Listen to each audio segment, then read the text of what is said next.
폰세와 와이스 두 투수가 합산 33승과 362이닝을 책임졌습니다. 그리고 두 선수 모두 메이저리그로 떠났습니다. 2025년 코디 폰세의 평균 자책점은 1.89였습니다. 17승 1패, 탈삼진 252개. KBO 외국인 투수 역사상 첫 투수 4관왕이었습니다. 파트너 라이언 와이스는 16승, 평균 자책점 2.87. 두 선수가 시즌 내내 선발 로테이션의 두 자리를 틀어막았습니다. 합산 33승, 약 362이닝입니다. 그 두 선수가 지난 겨울 메이저리그로 떠났습니다. 2026 시즌이 열렸습니다. 대체 외인으로 선발된 오웬 화이트는 개막 초반 햄스트링 부상으로 이탈했습니다.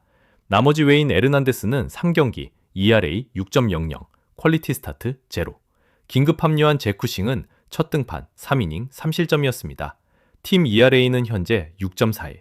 지난해 에이스 2명의 ERA가 1.89와 2.87이었다는 걸 생각하면 그 낙차가 얼마나 큰지 체감이 되실 겁니다. 오늘은 에이스의 부재가 팀 전체를 어떻게 바꾸는지를 2025와 2026 데이터를 나란히 놓고 추적해 보겠습니다. 2025년 한화 이글스는 달랐습니다. 단순히 잘했던 게 아니에요. 뭔가 근본적으로 다른 팀이었거든요. 그 중심에는 두 외국인 투수가 있었습니다. 먼저 코디 폰세, 이 선수 진짜 비현실적인 시즌을 보냈어요. 29경기에서 182이닝 3분의 1을 던졌습니다. 17승 1패, 평균 자책점 1.89, 탈삼진은 252개였어요. 승률은 0.944. 숫자 하나하나가 말이 안 되는 수준이거든요. 이게 왜 중요하냐면요. 폰세는 이 시즌 다승, 평균 자책점, 탈삼진, 승률을 동시에 가져갔습니다. KBO 외국인 투수 역대 최초 4관왕이에요. 거기에 MVP까지. 2006년 류현진 이후 19년 만에 하나 소속 선수가 받은 KBO MVP였습니다. 그 옆에는 라이언 와이스가 있었어요. 와이스도 만만치 않았습니다.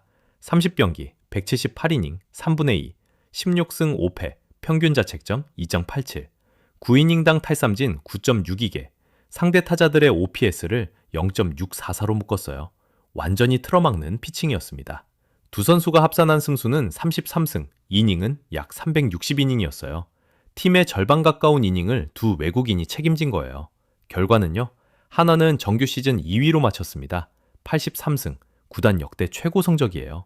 한국 시리즈 준우승까지 올라갔고 수비 실책은 86개로 리그에서 가장 적었습니다. 완성도 높은 팀이었거든요. 팬들은 드디어 뭔가 바뀌고 있다고 느꼈을 겁니다. 오랫동안 기다려온 것들이 하나씩 이루어지는 느낌. 두 에이스가 마운드에 있는 한 내년도 기대할 수 있겠다 싶었을 거예요.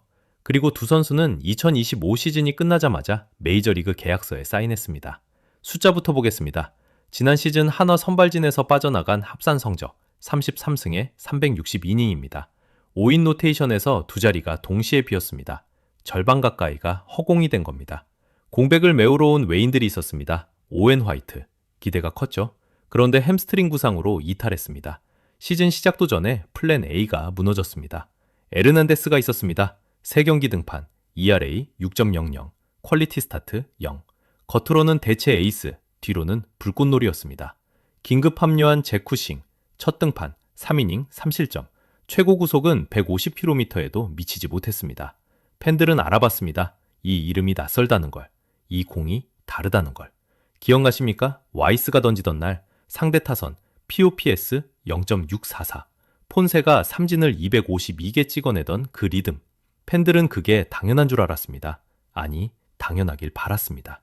겉으로는 외인 교체, 뒤로는 팀 전체의 균형이 흔들리는 일이었습니다. 공백이 실력으로 메워지지 않을 때 그 여파는 에이스 자리에서 끝나지 않습니다. 지금부터 한화 이야기를 해보겠습니다. 현재 한화의 팀 ERA는 6.41입니다. 그냥 높은 게 아닙니다. 지난해 폰세의 ERA가 1.89였고 와이스가 2.87이었습니다. 그 두 선발이 지금은 없습니다. 그 자리가 통째로 ERA 6.41로 채워졌습니다. 이게 왜 중요하냐면요. 선발이 무너지면 불펜이 버텨줘야 하는데 선발이 매경기 조기 간판되면 불펜은 쉴 틈이 없어집니다. 과부하가 쌓입니다. 문제는 거기서 끝나지 않습니다. 선발이 짧게 끝나는 경기가 반복되면 타선이 느끼는 압박이 달라집니다. 우리가 더 많이 뽑아야 한다는 심리가 쌓이기 시작합니다. 이 압박이 타자들의 어깨를 짓누릅니다. 그 압박이 가장 선명하게 드러나는 선수가 노시환입니다. 현재 타율 1할 4푼 5리, 삼진은 21개로 리그 1위인데 2위와의 격차가 무려 4개입니다. 득점권 타율은 9푼 5리, OPS는 0.394. 3월 31일 KT전에서는 한 경기에 5삼진을 당했습니다. 결국 4월 11일에는 6번 타순으로 강등됐고 6년 만에 희생번트를 댔습니다. 그리고 4월 13일, 오늘 말소됐습니다. 이게 왜 중요하냐면요. 노시환은 한화 클린업의 상징입니다. 그 선수가 흔들린다는 건 타선 전체의 무게중심이 무너지고 있다는 신호입니다. 여기에 수비까지 흔들리기 시작했습니다.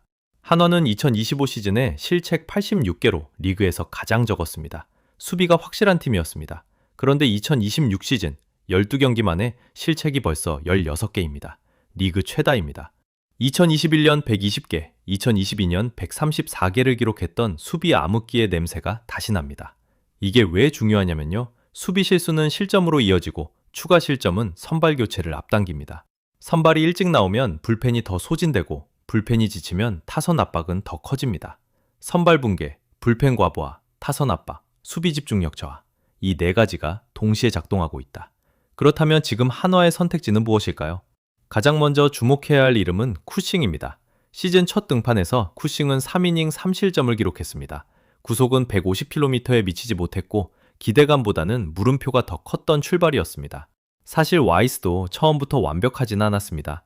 초반에는 기대와 현실 사이의 간극이 분명히 존재했습니다. 하지만 와이스는 그 간극을 퀄리티 스타트의 꾸준함으로 메워나갔습니다. 쿠싱에게 지금 필요한 것도 바로 그 안정화 과정입니다. 한 경기의 결과보다 5월, 6월, 7월을 거치며 그 안정성을 증명해낼 수 있느냐가 관건입니다. 왕앤청도 빠뜨릴 수 없는 변수입니다. 그의 역할에서 핵심은 이닝 이터로서의 가능성입니다. 선발이 매 경기 일찍 무너진다면 불펜은 필연적으로 소진됩니다. 왕앤청이 5이닝, 6이닝을 꾸준히 책임질 수 있다면 팀 전체의 피로 곡선이 달라집니다. 단순한 승패 이상의 의미를 가진 역할입니다. 여기에 노시환이라는 변수도 있습니다. 2020년 말소 이후 퓨처스에서 35일을 보냈던 그는 그해 8월 타율 2할 8푼 8리로 반등했습니다. 현재 나이 26세, 구단 역대 최대 규모의 BFA 단연 계약을 맺은 선수입니다. 이 계약은 단순한 보상이 아니라 재정비를 위한 구조적 투자로 있는 것이 데이터상 더 합리적입니다. 과거 침체에서 반등한 기록이 있고 계약이 주는 심리적 안정감이 더해진다면 타선의 중심으로 다시 올라설 여지는 충분합니다. 그러나 정리해보면 이렇습니다. 폰세와 와이스가 팀에 남긴 것은 이닝수와 평균 자책점 그 이상이었습니다. 그들이 매 경기 6이닝, 7이닝을 소화했기 때문에 불펜이 숨을 쉴 수 있었고 타선이 여유 있게 타석에 설 수 있었으며 수비진도 흔들리지 않고 제 역할을 해낼 수 있었습니다. 그 구조를 단순히 선발 두 자리를 채우는 것으로 대체할 수는 없습니다. 시스템 전체에 재조정이 필요한 이유입니다. 에이스 한 명이 팀에 비치는 영향은 그 선수의 이닝과 ERA를 넘어섭니다. 한화가 이 공백을 어떻게 메워나가는지, 이 흐름이 시즌 내내 어떻게 흘러갈지 저희가 계속 추적하겠습니다. 구독하시면 놓치지 않으실 수 있습니다. 좋아요도 큰 힘이 됩니다.